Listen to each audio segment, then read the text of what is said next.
Reyhan, ne yapış yatır?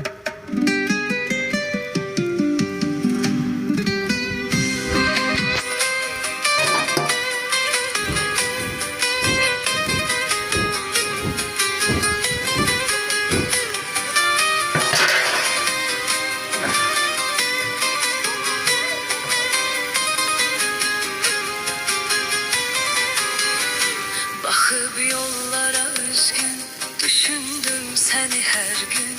Haber yok daha senden, unuttun beni yəqin. Alıp ruhumu menden, kopardın bu bedenden.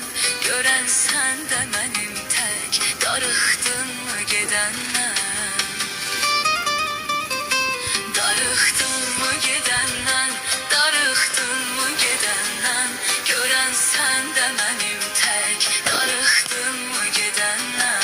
Darıxdın mı gedenden? Darıxdın mı gedenden?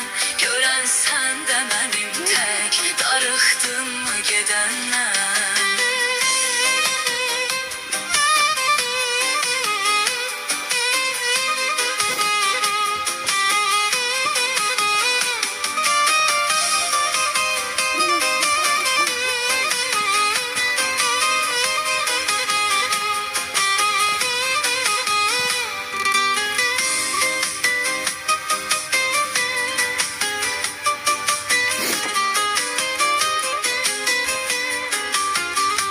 Üzerken beni hicran, hiç oldun mu perişan?